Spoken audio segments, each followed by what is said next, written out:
சங்கரா மீன் குழம்பு எப்படி செய்யலாம் பார்க்கலாம் வாங்க. அடுப்பில் ஒரு கடாய் வச்சு 100 கிராம் வந்து எண்ணெய் சேர்த்துக்கலாம். 1 டேபிள் ஸ்பூன் கடுகு, 1/2 டேபிள் ஸ்பூன் வந்து வெந்தயம் சேர்த்துட்டு நல்லா பொரிஞ்சதுக்கப்புறமா இஞ்சி நசுக்கி வச்சுருக்கேன், அதை சேர்த்துக்கலாம். 20 பல் பூண்டு, சின்ன வெங்காயம் வந்து 100 கிராம் சேர்த்துருக்கேன். பெரிய சைஸ் வெங்காயம் வந்து 3 கட் பண்ணி சேர்த்துருக்கேன். ஒரு கொத்து கருவேப்பிலை சேர்த்துட்டு வெங்காயம் வந்து பொன்னிறமாக வதங்குற அளவுக்கு வதங்கட்டும். 6 தக்காளி வந்து அரைச்சி இதில் நான் சேர்த்துருக்கேன். 2 டேபிள் ஸ்பூன் வந்து உப்பு சேர்த்துட்டு தக்காளி இருக்கிற தண்ணி வந்து நல்லா சுண்டி தக்காளி இருக்கிற பச்சை வாசனை எல்லாம் போனதுக்கப்புறமா எண்ணெய் பிரியும். அந்த ஸ்டேஜில் வந்து நம்ம வந்து வீட்டு மிளகாய்த்தூள் வந்து 3 டேபிள் ஸ்பூன் வந்து நான் சேர்த்துக்கிறேன். உங்கள் காரத்துக்கு ஏற்ற மாதிரி நீங்கள் அட்ஜஸ்ட் பண்ணிக்கலாம். 3 நெல்லிக்காய் சைஸ் புளியை வந்து கரைச்சி 2 லிட்டர் தண்ணியோடு சேர்த்து நான் மிக்ஸ் பண்ணி ஊற்றிருக்கேன்.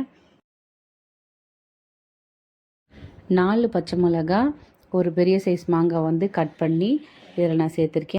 குழம்பு நல்லா கொதித்து அதுலேருந்து எண்ணெய் வந்து நல்லா பிரிஞ்சு வரட்டும். இப்போ நல்லா எண்ணெய் நல்லா பிரிஞ்சு வந்திருக்கு. இப்போ வாஷ் பண்ணி வச்சுருக்கேன் 1 கிலோ சங்கரா மீன் வந்து நான் சேர்த்துக்கிறேன். சேர்த்துட்டு ஒரு 10 நிமிஷம் கழித்து நம்ம வந்து அடுப்புலேருந்து குழம்பு வந்து இறக்கி எடுத்துடலாம்.